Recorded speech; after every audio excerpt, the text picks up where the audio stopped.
This is Station Nord in Greenland. It's a Danish base, as the territory is part of the Kingdom of Denmark, and therefore the European country is responsible for its defense.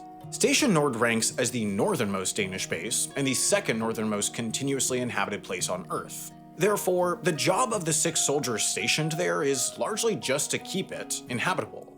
Militarily, it doesn't have tremendous purpose beyond existing.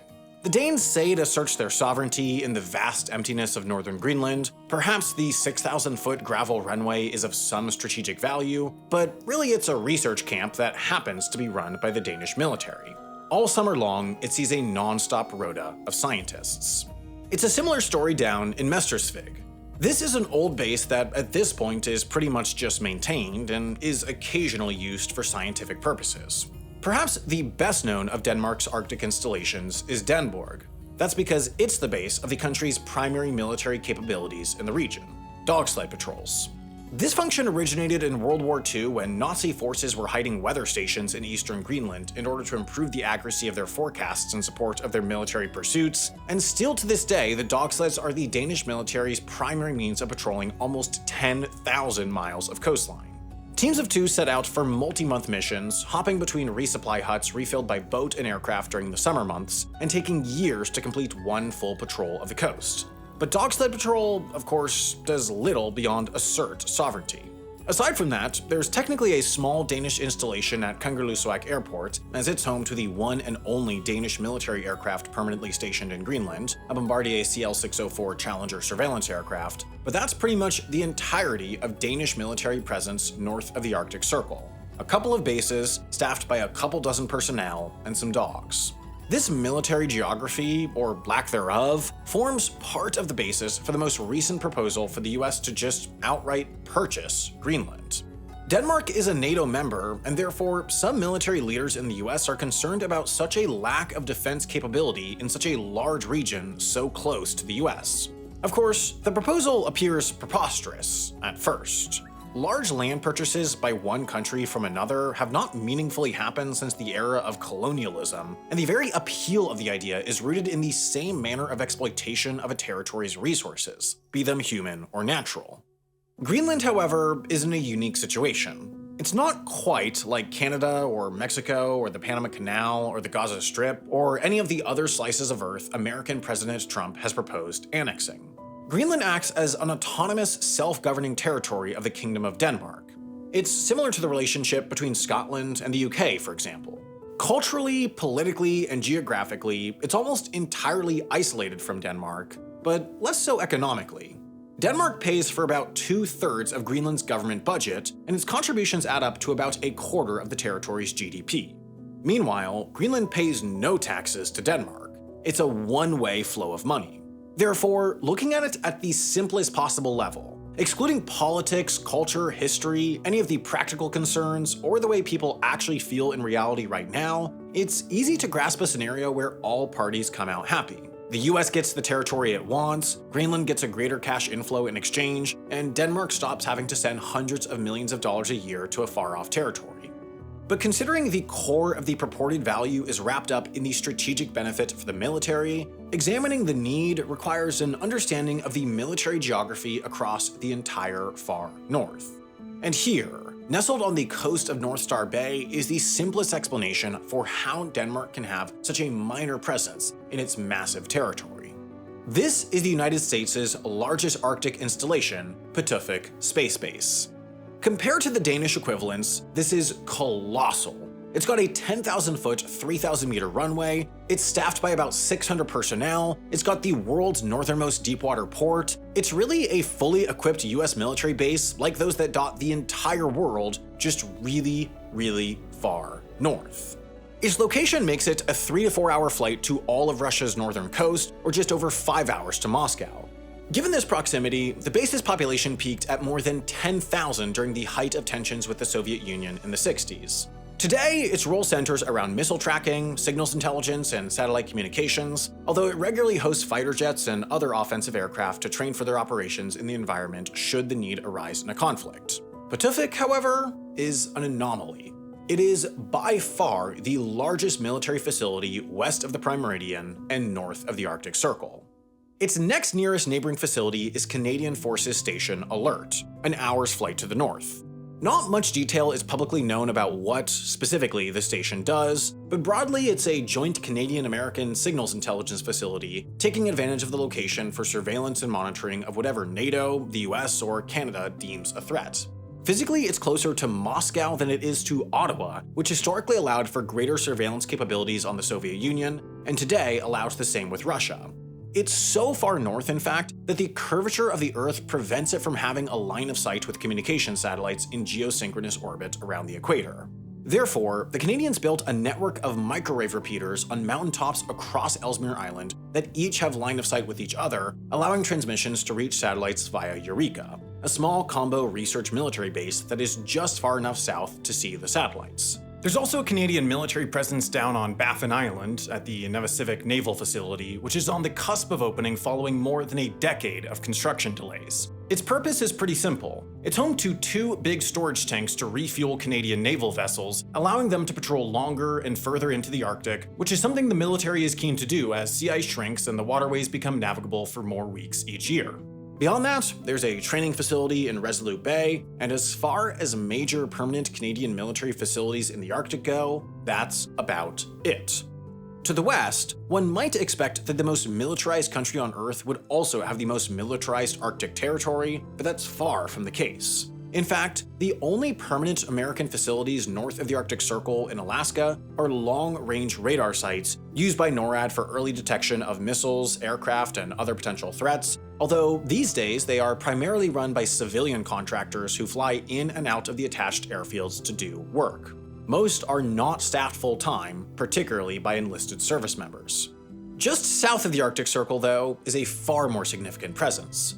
Clustered primarily around Fairbanks is a series of bases with the full gamut of US military capabilities. There's the largest concentration of 5th-generation fighter jets in the world, the core of the US's anti-ballistic missile defense system, 20,000 active duty troops. It's a massive cluster of might, but it's historically been optimized less for projecting power to the north, but more so to protect from eastbound threats from Russia, North Korea, China, and other Asian nations, considering it's on the Great Circle path between the 2 continents.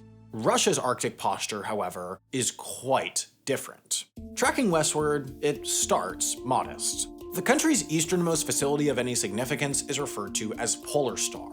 Coincidentally, it was built in a town that was originally established to assert Russian sovereignty on the island as the Americans and Canadians attempted to claim it a century ago. That town sat empty after the last resident was killed by a polar bear in 2003, but in its place, the Russian military built this small base.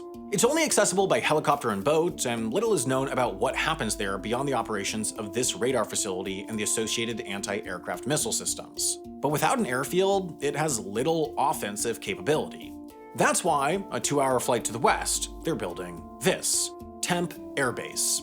This outpost has existed since the 50s, and like most of the country's military facilities in the Arctic, it closed following the collapse of the Soviet Union. But then, over the past decade, it's not only reopened, but has been built up into a hugely capable facility. The latest high-quality satellite imagery doesn't even show it, but what was a gravel airstrip has since been upgraded into a 6,900-foot, 2,100-meter paved runway capable of accommodating most military aircraft year-round. The corresponding base is massive compared to most equivalents at this latitude, housing around 250 personnel. And that's not even the country's most capable Arctic base. To the west, there's Russia's northernmost, Nagarskoye base, which also, since this imagery was taken, paved this runway and expanded it to 11,500 feet or 3,500 meters, allowing it to host truly any aircraft, including fighter jets. In fact, in 2021, Russia flew 2 fighter jets from the base to the North Pole as a show of force. The growing capability of this base, paired with its geography, has rattled the West. Nagarskoye is less than a 3-hour flight to Pacific Space Base, and it's also the closest Russian airbase to Washington, D.C. Nagarskoye is backed up by Rogachevo Air Base, a 90-minute flight to the south, and then there are a few more minor facilities scattered along the country's northern coast. There's also a huge concentration of military might on the Kola Peninsula, bordering Norway and Finland, although NATO also has a significant buildup in this region. It's, in part, a byproduct of the fact that this is the most hospitable and populated region of the Arctic, thanks to the comparatively warm air brought in by the Gulf Stream. But throughout the rest of the Arctic, the distribution of facilities tells a pretty succinct story. Russia has been far more concerned than pretty much any country in building up its military presence in the far north.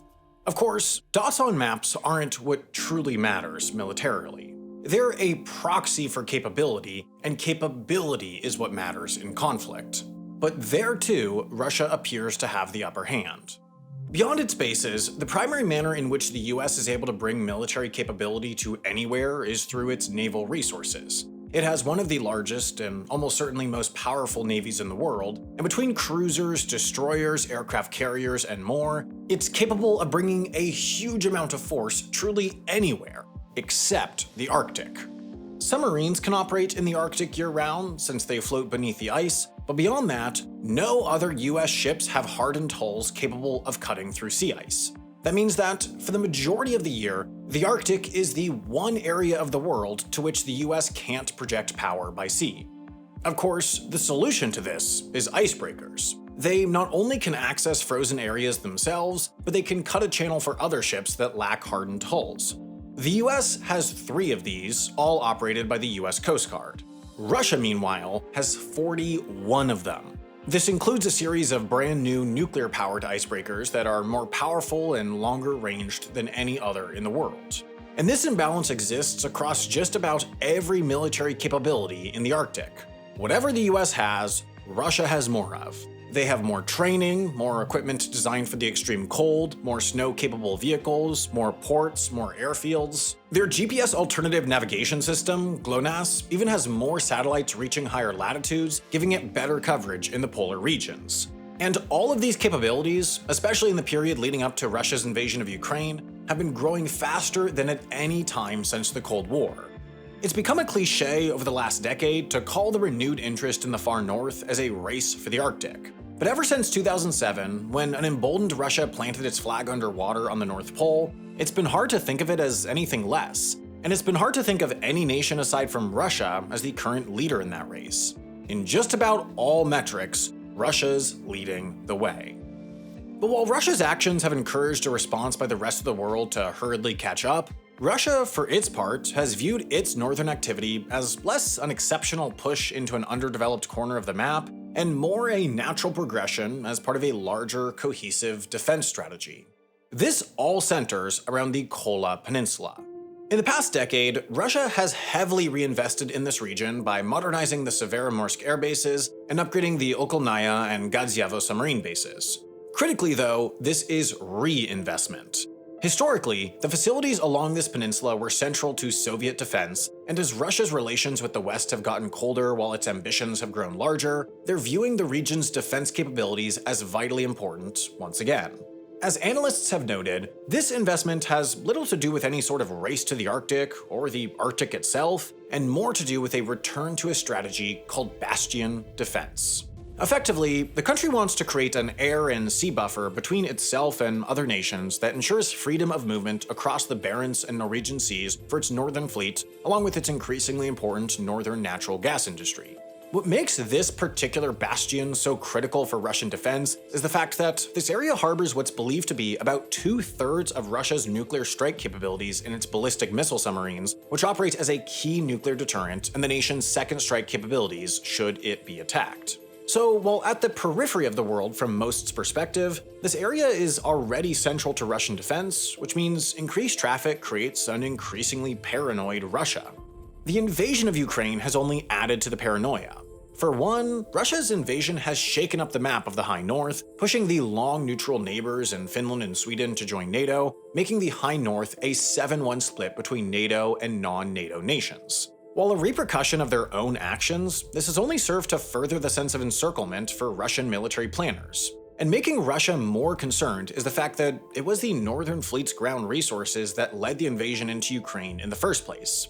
In late January and early February of 2022, when Russian onlookers began to share on social media trainload after trainload moving tanks and army trucks south, it was resources being mobilized from the Arctic that they were capturing.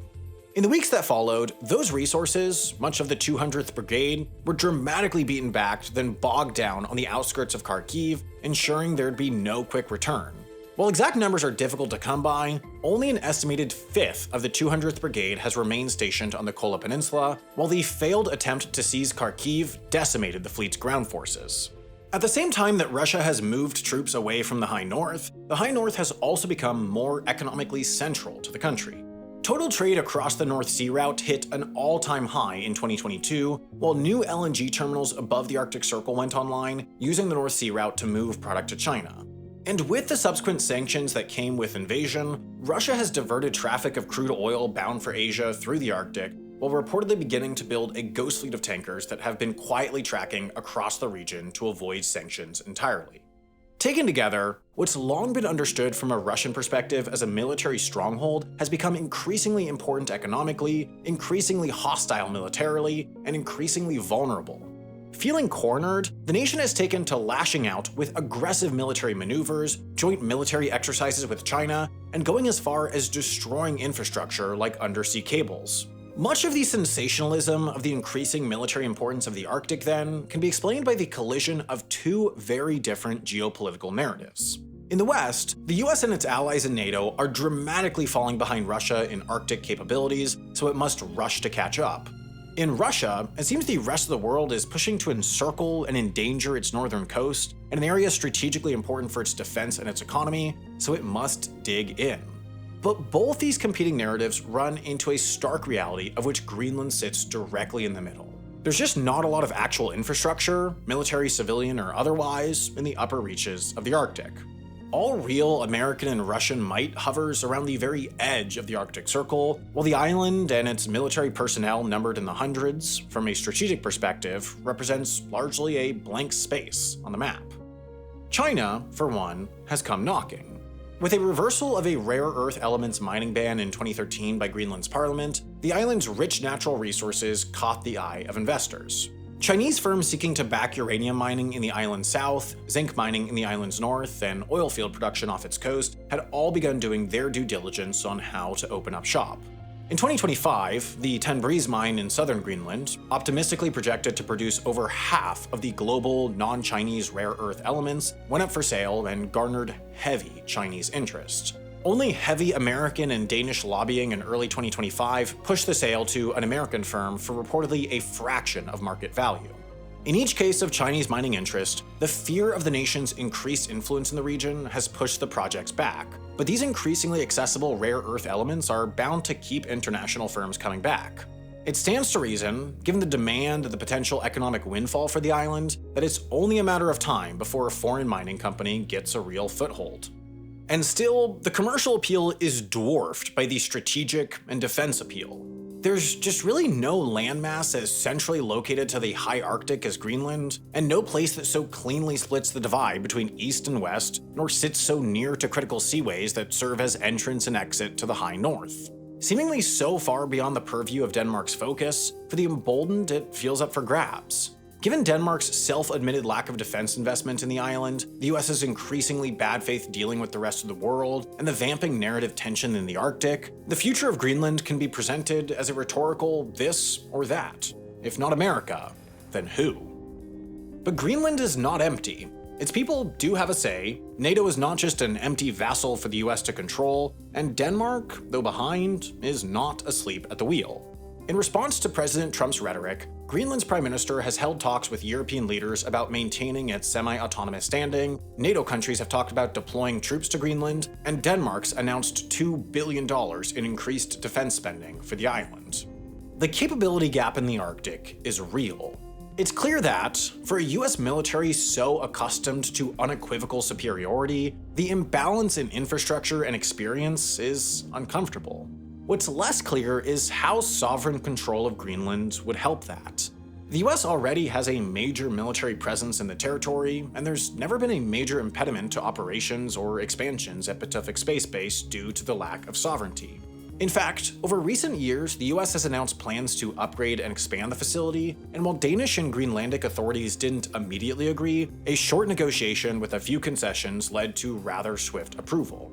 Outside of Greenland, other NATO members like Canada also recognize the gaps in the alliance's Arctic footprint, so they are already spending huge sums to upgrade their facilities and capabilities. Surely they would be happy for the US to spend those huge sums in their territory instead. To military leaders, the status quo is untenable, but considering how minuscule the US's Arctic capabilities are, there's enormous ability to expand before it becomes necessary to just buy Greenland. Rather than do a normal ad read here, I just want to play the trailer to the newest show produced by Wendover Productions. It's called Abolish Everything. Do you ever feel like we'd all be better off if everyone liked stuff less and yelled at each other more? You're holding the door open on the train? Are you deep underground in New York City, a radical movement is taking shape, and I'd like you to join us. Each night, gathered in our meeting house, 4 brave abolitionists will tell us why we should eliminate some aspect of society forever. Abolish the dentist! Speakerphone. Beeps. Stretching. Yeah, bring it on! And their testimony will be heard and rebutted by the political establishment, a panel of improvisers hell-bent on preserving the status quo. The boys want to see ya, don't want to hear ya. So why do you hate what God gave to you? Have you ever taken a lot of Adderall for your body? The only way to stop a bad guy with a speakerphone is a good guy with a speakerphone. At the end of the show, the people will decide what gets abolished, who gets this cartoonish sack of coins with a $sign on it, and who receives an invitation to our World Championship season finale. Stand-up, improv, PowerPoint presentations. If our movement is successful, all of these things will eventually be banned. This is Abolish Everything!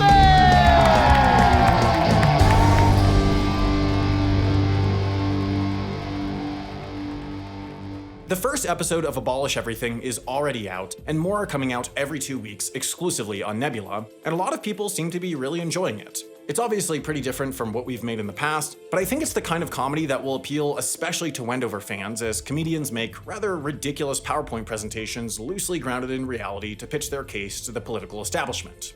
If you want to watch this, or any of Nebula's great, unique Nebula originals, use the link nebula.tv/Wendover to get 40% off an annual subscription.